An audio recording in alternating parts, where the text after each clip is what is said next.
प्रभु यीशु मसीह के नाम से आप सब लोगों को जय मसीह की।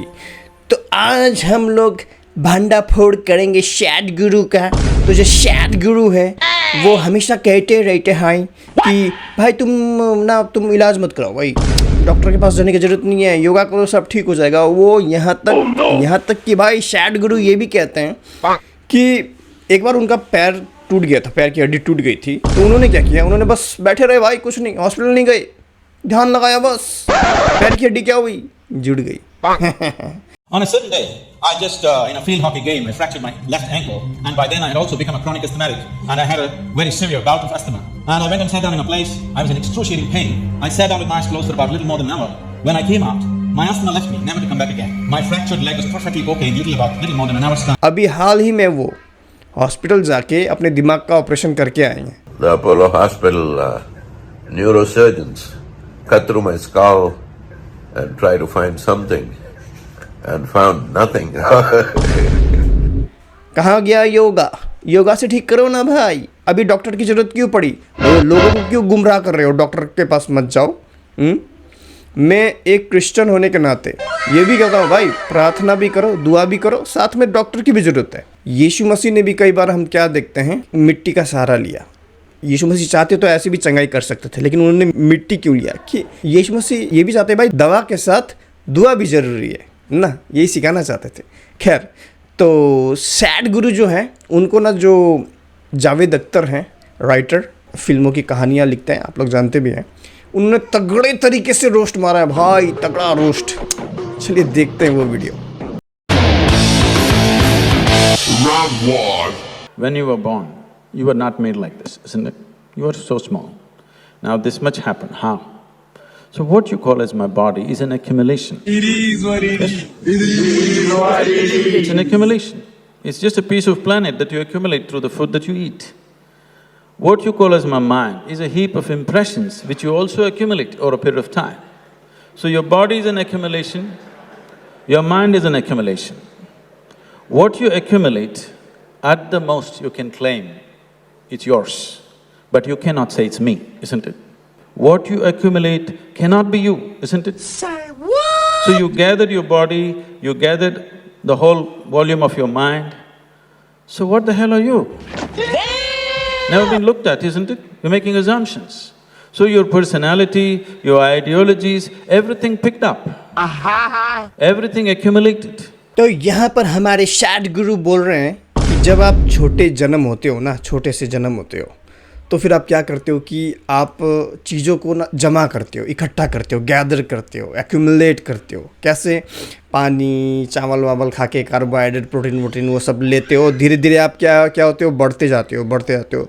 तो समय के साथ में क्या है कि आप इकट्ठा करते रहते हो, अपने शरीर में गैदर करते रहते हो, एक्यूमुलेट करते रहते हो ना। और जो भी आपका विचार है, आप जो कुछ सोचते हो, वो भी आपका क्या है, आपने इधर उधर से क्या किया, जमा किया है ना, एक्यूमुलेट किया है। वो एक्यूमुलेटेड थिंकिंग है आपकी, यानी आपका जो विचार है वो आपने इकट्ठा किया है। फिर सदगुरु ये कहते हैं कि आप ये नहीं कह सकते कि ये मैं हूँ, मैंने जो इकट्ठा किया इतने सालों में, ये मैं हूँ, आप ये नहीं कह सकते। आप ऐसा कह सकते कि ये आपका है, ये शरीर वरीर ये सब आपका है, लेकिन ये आप नहीं हो। तो यहाँ पर देखते हैं जावेद जी का क्या कहना है। Now, when you say that whatever a mind is accumulated, my body is accumulated, that is not me. It is like saying that as long as you can peel the onion, you are not finding the onion. Fatality.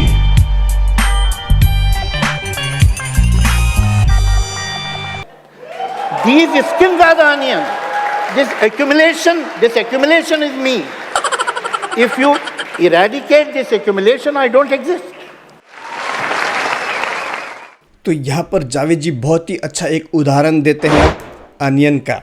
और onion का क्या अच्छा उदाहरण देते हैं। जावेद जी कहते हैं कि आप जो कह रहे हैं कि ये जो शरीर है मैंने इकट्ठा किया है, ये जो दिमाग है मैंने इकट्ठा किया है, तो वो मैं नहीं हूँ जो आप बोल रहे हैं, वो मैं नहीं हूँ, ये मैंने क्या है, ये मैंने इकट्ठे किया है समय के साथ में। तो अगर आप ऐसा बोलते हैं, तो जैसे प्याज अगर हम लें, तो प्याज को अगर हम ऐसे अगर छीलते जाएं ना, ऐसे छीलते जाएं प्याज को, प्याज के हर एक लेयर्स को ना, हर एक परत को अगर हम ऐसे छीलते जाएं तो हम ये तो नहीं कह सकते ना कि ये भाई प्याज नहीं है और ये प्याज है ना, ये क्या है, ये भी प्याज का ही हिस्सा है, जिसे क्या कहते हैं, प्याज का छिलका कहते हैं भाई ना, अनियन पील कहते हैं, इसका वो छिलका है ये, लेकिन है तो भाई ये सब मिल के तो क्या बनता है, प्याज बना ना। तो बहुत ही अच्छा जवाब जावेद जी ने दिया। ये एक लॉजिकल आंसर है। इसमें मैं थोड़ा सा और जोड़ना चाहूँगा बाइबल से। वो ये है कि बाइबल क्या कहती है कि हमें जो इंसानों को ना परमेश्वर ने अपने स्वरूप में बनाया है। अपना स्वरूप बोलने का मतलब ये नहीं कि परमेश्वर भी मतलब ऐसा शरीर है उसका, ये नहीं।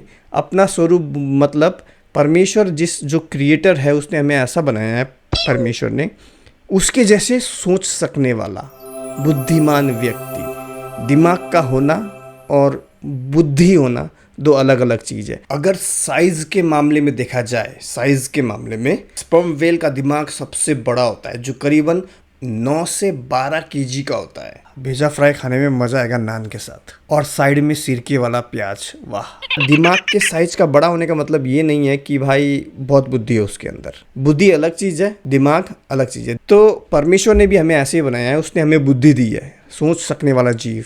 क्या अच्छा है, एक मॉरल जीव बनाया है, मोरालिटी अंदर है जिसके, नैतिकता जिसके अंदर है, क्या सही है क्या गलत है, क्या सही है, वो सब जान सकने वाला। तो बाइबल कहती है कि ये हमें परमेश्वर के स्वरूप में बनाया है, जिसका मतलब ये होता है सोच सकने वाला बुद्धिमान व्यक्ति। और जैसे पिता, पुत्र और पवित्र आत्मा है, वैसे ही परमेश्वर ने भी हमें बनाया है। कैसे? हमारे अंदर आत्मा होती है, स्पिरिट, हमारे अंदर प्राण होता है, सोल, और हमारे अंदर क्या है, बॉडी है। प्राण, आत्मा और शरीर, 3 चीज़ें हमारे अंदर। वैसे ही पिता, पुत्र और पवित्र आत्मा, और क्या, परमेश्वर के जैसे सोच सकने वाला जीव भी हैं हम। तो ये थोड़ा सा मैंने जोड़ दिया बाइबल का। Your thought is essentially coming from the information that is already there in your mind, the data that is there in your mind. It's complex, but it is within the limited data that you have. How did you gather this data? This data you gathered through the agencies of 5 senses, by seeing, by hearing, smelling, tasting and touching. This is the way it's gone into you. These are the 5 instruments which are taking in all the data in your wakefulness and sleep. These 5 senses are not reliable. In the sense, if I touch this table, my hand will tell me it's cool. But if I lower my body temperature and touch it, my hand will tell me it's warm. So it doesn't say anything about that. It only tells me the information that is necessary for my survival. If survival is all you're seeking, these 5 senses are okay. But if you're seeking something beyond survival, you need to expand the dimension of your perception. तो round 2 में सदगुरु कहते हैं कि जो कुछ भी हम अपने दिमाग में स्टोर करते हैं ना, वो 5 इंद्रियों के द्वारा होता है। जैसे देखना, सूंघना, टेस्ट करना, टच करना, सुनना, ये सारी चीज़ों जो 5 इंद्रियाँ हैं, इन सब से जो कुछ भी इंफॉर्मेशन आता है वो यहाँ पर स्टोर होता है। ये जो 5 इंद्रियाँ हैं ये भरोसेमंद नहीं है, ये रिलायबल नहीं है, ये भरोसेमंद नहीं है। First of all, let's not, the first thing a spiritualist will do, will try to shake your confidence in the 5 senses that you have. Only then he can control you. Now, if you think that you will believe on any other thing, then take a person, do an operation on him, disconnect him with his brain, and then let us see how he expands his personality. Whatever expansion happens in your mind. Fatality.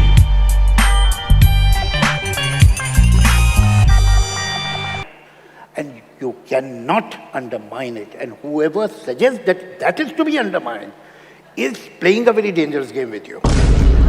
Because ਹੱਸਦੇ ਚਿਹਰਿਆਂ ਦਾ ਮਤਲਬ ਇਹ ਨਹੀਂ ਹੁੰਦਾ ਕਿ ਉਹਨਾਂ ਨੂੰ ਕਦੇ ਕੋਈ ਤਕਲੀਫ ਨਹੀਂ ਹੁੰਦੀ। ਉਹਦਾ ਮਤਲਬ ਇਹ ਹੁੰਦਾ ਕਿ ਇਹਨਾਂ ਨੂੰ ਤਕਲੀਫਾਂ ਨਾਲ ਡੀਲ ਕਰਨਾ ਹੁੰਦਾ। ਬਿਲਕੁਲ ਸਹੀ। then you will not have any discretion. How will you decide whether whatever he's saying is right or wrong? And whatever he's saying is he's using his brain. He doesn't want you to use your brain. Are you committing me? From where this thought has come? Has it come from where it has come?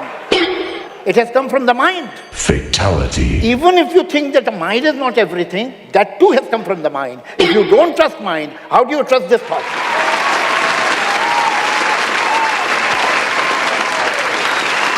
तो बहुत ही अच्छा जवाब दिया है जावेद जी ने यहाँ पर। जावेद जी ने क्या कहा? जावेद जी ने कहा कि सबसे पहली चीज़ जो ये झूठे पंडित, झूठे स्पिरिचुअलिस्ट करते हैं, वो ये करते हैं कि भाई वो लोग नहीं चाहते कि आप अपनी बुद्धि का इस्तेमाल करो। जैसे कि हमने देखा सदगुरु ने खुद कहा कि भाई हम जो देखते हैं, छूते हैं, जो भी हमारी 5 इंद्रियों से हम जो एक विचार बनाते हैं अपने दिमाग में, वो क्या है, वो विश्वास योग्य नहीं है, रिलायबल नहीं है, विश्वास के योग्य नहीं है। कि हम जो भी मानते हैं, एक आइडिया बना लेते हैं ना हम कि ऐसा ऐसा होगा, कोई भी चीज़ अगर ऐसी होगी तो ऐसा क्यों है, तो जो भी आइडिया बनाते हैं ना वो भरोसेमंद नहीं है। लेकिन ये झूठे बाबा, झूठे पंडित, झूठे स्पिरिचुअलिस्ट क्या करते हैं, ये भाई आपसे कहते हैं कि अपनी बुद्धि का इस्तेमाल मत करो, क्योंकि जो ये इंद्रियां हैं वो विश्वास योग्य नहीं है, रिलायबल नहीं है। लेकिन ये लोग खुद उसी बुद्धि का इस्तेमाल करके वो बात बोल रहे हैं कि हमारी इंद्रियां रिलायबल नहीं है, यानी विश्वास योग्य नहीं है। कमाल है यार, कमाल है। अच्छा दो यार। और यहाँ पर बाइबल का थोड़ा बहुत बात मैं एज अ बिलीवर जोड़ना चाहूँगा कि हम विश्वासियों को क्या करना चाहिए। हम विश्वासियों को पूरा भरोसा किस पे करना चाहिए?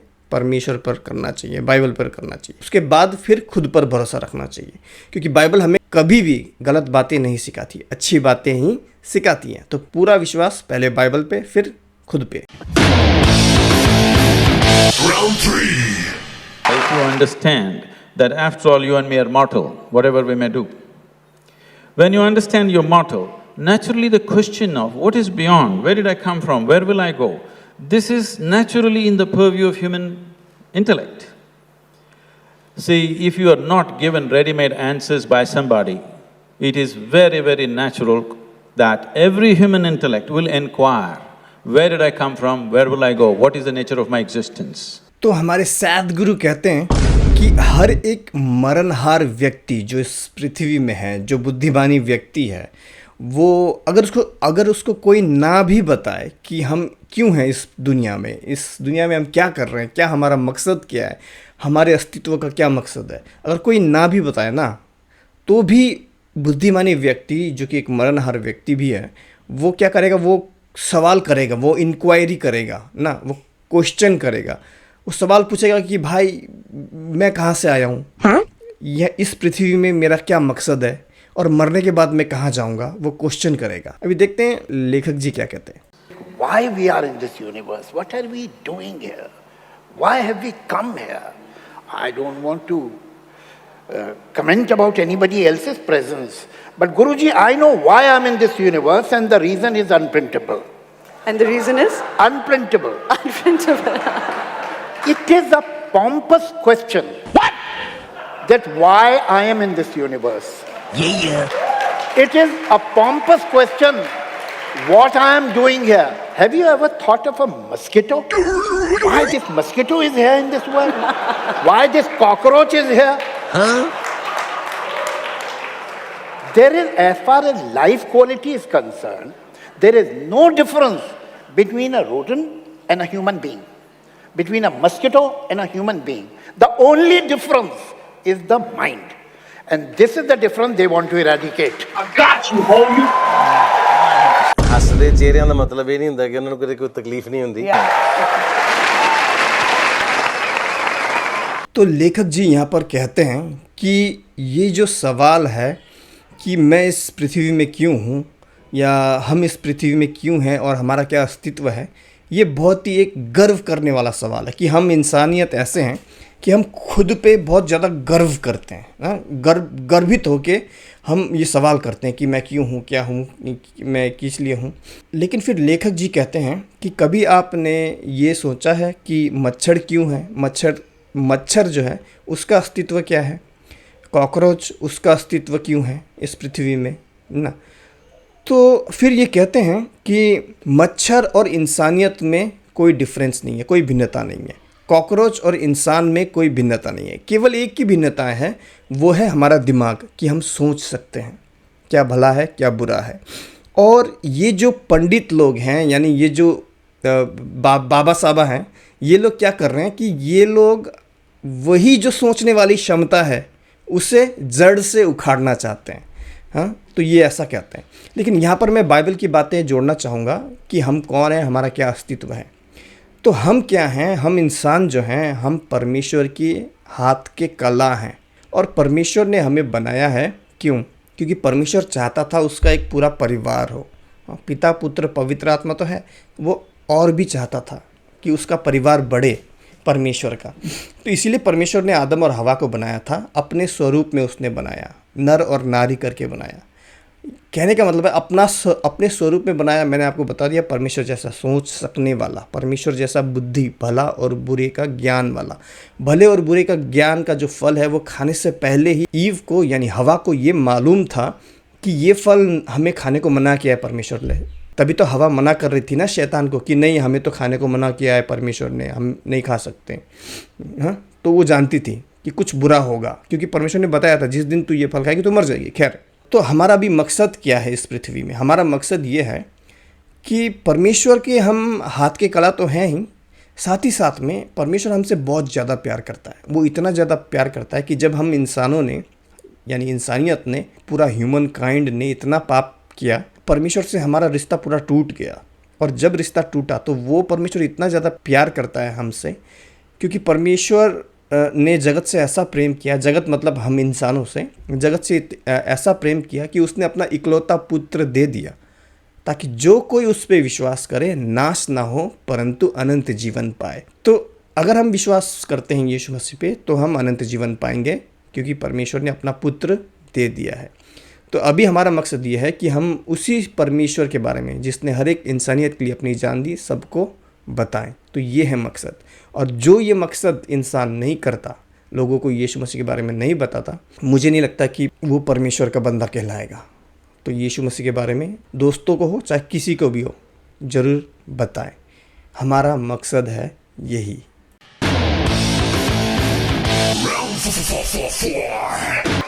If I tell somebody, don't smoke, don't do this, don't do that, they will not do that. They'll anyway continue to do it, or other kinds of compulsions will take them over. But if you teach them a method through which they're able to manage the chemistry of who they are. Today there is substantial medical and scientific evidence, it is no more belief system. There is substantial scientific and medical evidence. Today, research has gone into the University of California, has done an enormous research on the simple Shambhavi Mahamudra, the basic practice that we teach. 3 months of practice, the neuronal rejuvenation in your brain is 241% more than the average, okay? There are any number of things like this. Now, the chemical soup that you are, you can either make it very blissful or miserable. So, if you are blissful by your own nature, then all the compulsiveness will naturally drop. तो यहाँ पे सद्गुरु कहते हैं कि इनकी कोई ऐसी योग की मुद्रा है कि वो मुद्रा करने से ना दिमाग में 200% ज़्यादा न्यूरॉन्स बनते हैं दिमाग में। तो इसके ऊपर कोई साइंस की स्टडी भी है, ये बताते हैं कि ऐसे ऐसे स्टडी किया, हमारे जो मुद्रा है जो हमने बनाई है, वो मुद्रा योगा का करने से साइंस दिमाग में 2000% ज़्यादा क्या होता है, न्यूरॉन्स बनते हैं। I really find it highly amusing. It's very interesting that it is in religion, it is in spirituality. The moment they find something in science which is compatible, they start respecting science. Fatality. They say, look, now even the science has accepted it. But the moment science is opposing them, then it is not credible at all. तो यहाँ पे जावेद अख्तर कहते हैं कि ये जो बाबा लोग होते हैं ना, ये क्या करते हैं, जब इनकी शिक्षा और साइंस की शिक्षा कभी कभी मेल खाती हैं तो साइंस बहुत अच्छा है, और कभी कभी क्या होता है, ये बाबाओं की शिक्षा और साइंस की शिक्षा जब मेल नहीं खाती तब साइंस बुरा है भाई। हाँ? तो कैसे ये बाबा लोग अपने फ़ायदे के लिए साइंस का इस्तेमाल करते हैं, वो बात ये बता रहा है। He said very rightly, and I totally agree with him, that you should be humble enough to accept that there are many things that you don't know, and only then you will search. What is wrong with religions? That they know everything. They can tell you how to make a universe in 4 easy lessons. They will tell you where you were before you were born, and where will you go after your death, and so on. So they have all the answers. That is the problem. Fatality. तो यहाँ पे जावेद जी सद्गुरु को साफ साफ कहते हैं कि जो सद्गुरु है ना वो बोल रहा था, जैसे कि कुछ समय पहले हमने देखा कि वो खुद कह रहे थे कि इंसान कहाँ से आया है, इंसान कहाँ को जाएगा मरने के बाद, और जन्म से पहले इंसान कहाँ था। ये सारी बातें इंसान के दिमाग में आती हैं और वो उत्तर ढूंढता है, ये वो ऐसे ऐसे वो बात बोल रहे थे। तो यहाँ पर जावेद जी कहते हैं कि भाई ऐसा है कि तुम क्यों ना ये सारे जवाब तुम्हें मिलेंगे, लेकिन कहाँ पे मिलेंगे? ये सारे जवाब तुम्हें मिलेंगे धार्मिक पुस्तकों में कि इंसान कहाँ से आया है और इंसान कहाँ को जाएगा। और बाइबल में तो और भी साफ तरीके से है ना कि इंसान कहाँ से आया है और इंसान, तो ये देखो जैसे कि देखो ये इंसान आया है, ये इंसान कहाँ से आया है? ये परमेश्वर की तरफ से आया है। ओए मत कर इंसान।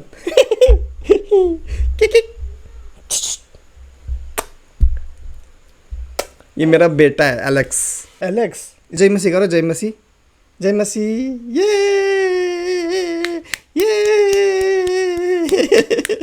चलो भाई जाओ मम्मी के पास जाओ।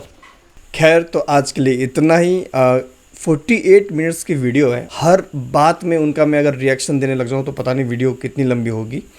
तो आज के लिए इतना ही रखते हैं, मिलते हैं अगली वीडियो में। तो ऐसे झूठे गुरुओं से भी आप अलग रहें, दूर रहें, और हो सके तो अपनी धर्म पुस्तकें पढ़ें। फिर अगर अपनी धर्म पुस्तक में कुछ नहीं मिलता है तो फिर भाई दूसरों की धर्म पुस्तक पढ़ें, जैसे कि उदाहरण के लिए बाइबल पढ़ें और सत्य परमेश्वर को ढूंढें। आज के लिए इतना ही। ऐसे गुरुजियों से दूर रहें। और हाँ, अगर आप हमको सपोर्ट करना चाहते हैं ऐसे बाबाओं का पर्दाफाश करने में, तो स्क्रीन पे दिए गए नंबर पर ज़रूर गूगल पे करें। मिलते हैं अगली वीडियो में, तब तक के लिए जय मसीह की।